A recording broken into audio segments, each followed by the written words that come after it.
بسم اللہ الرحمن الرحیم۔ ہارٹس چینل کے تمام سامعین کو خوش آمدید۔ امید کرتا ہوں کہ آپ سب بخیریت و عافیت اللہ تعالیٰ کے فضل و کرم سے اپنی زندگیاں گزار رہے ہوں گے۔ آج ہم پڑھ رہے تھے یلدرم کے حوالے سے، تو اس کا لاسٹ پارٹ آپ کے سامنے پیش کرتے ہیں، تو ویڈیو کو پورا دیکھیں۔ ویڈیو پسند آنے کی صورت میں ویڈیو کو لائک کریں اور چینل کو سبسکرائب کرنا نہ بھولیں۔ بڑھتے ہیں اپنے موضوع کی طرف۔ 1400 میں امیر تیمور نے آرمینیا سرحد پر عثمانی سلطنت کے شہر سیواس کا محاصرہ کیا کہ جب امیر تیمور کا پہلی مرتبہ ترکوں کے ساتھ ٹکراؤ ہوا، یہ اس بارے میں ہے۔ ترکوں کی قیادت یلدرم کا بیٹا ارطغرل کر رہا تھا۔ ارطغرل نے بہت جان بازی کے ساتھ تیمور کی 8 لاکھ فوج کا مقابلہ کیا۔ اس شہر کی دیواریں بہت مضبوط تھیں، لہٰذا امیر تیمور نے جنگی حکمت عملی کے تحت 6000 مزدور لگوا کر اس کی بنیادیں کھوکھلی کر دی تھی اور سرنگوں کے اندر لکڑی کے شہتیر بھی بھر کر آگ لگا دی۔ اس طرح سارا دفاع کمزور پڑ گیا اور فوراً شہر پر قبضہ ہو گیا۔ تیمور نے اس شہر پر دل کھول کر لوٹ مار کی اور ترکوں سے انتقام لیا۔ یلدرم اس وقت قسطنطنیہ کا محاصرہ کیے تھا اور اس کو جب سیواس کے فتح ہونے اور اپنے بیٹے ارطغرل کے قتل کی خبر ملی تو فوراً تیمور کی طرف متوجہ ہوا۔ تیمور شام اور مصر کی ریاستوں کے فتح کے لیے نکل چکا تھا۔ اس دوران پھر شدید تلخ خط و خطابت ہوئی اور 2 سال بعد ایک فیصلہ کن جنگ لڑنے کے لیے دونوں تیار ہو گئے، اور اب دونوں جنگ کے لیے تیار تھے اور میدان انگورا میں سج چکا تھا۔ یہ جو ارطغرل کی بات ہو رہی ہے، وہ آپ جو سوچ رہے ہیں وہ نہیں ہے، یہ ان کے نام ایک جیسے ہوتے ہیں، جیسے ہمارے کئی لوگوں کے نام ایک جیسے ہیں، تو ویسے ان کی نسلوں میں بھی کئی ارطغرل تھے۔ اب دیکھتے ہیں جنگ انگورا 1402 میں جو ہوئی۔ امیر تیمور یلدرم کے انگورا پہنچنے سے پہلے ہی پہنچ چکا تھا اور فوجی کثیر تعداد میں ساتھ لیے تھا۔ بعض مورخ اس کو 7 سے 8 لاکھ بیان کرتے ہیں۔ وہاں پر پہنچتے ہی اس نے سیواس کا محاصرہ کیا۔ یلدرم 1,20,000 سپاہیوں کے ساتھ وہاں پہنچا، لیکن امیر تیمور بہترین جگہ کا انتخاب کر چکا تھا اور تمام حکمت عملی اپنا چکا تھا، اور اس کو یلدرم کی طاقت کا صحیح جنگ معلوم تھا، یعنی کہ اس کو جنگ کا صحیح انداز معلوم تھا۔ 20 جولائی 1402 کو ترکوں اور تیموروں کے درمیان خوفناک جنگ ہوئی، جس میں یلدرم کو عبرتناک شکست ہوئی۔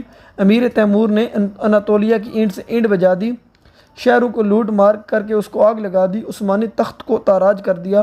دراصل جنگ انگورا مشرقی اور مغربی ترکوں میں پہلا ٹکراؤ تھا۔ عثمانی عہد مکمل طور پر ختم نہ ہوا، بلکہ صرف ایک بیمار شخص بن گیا۔ یلدرم کی گرفتاری اور موت۔ جنگ کا خاتمہ ایک بھیانک خواب کی طرح تھا۔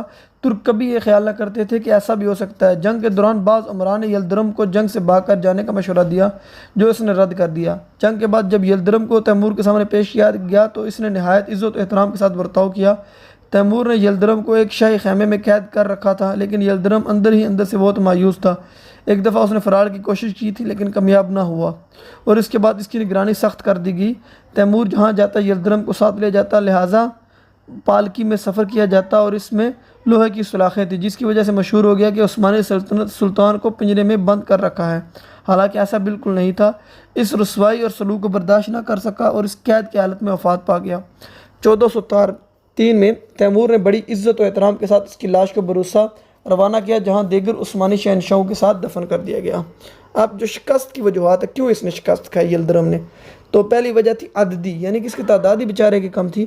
امیر تیمور کی فوجی عددی لحاظ بہت زیادہ تھی اور یلدرم کی فوج بہت کم۔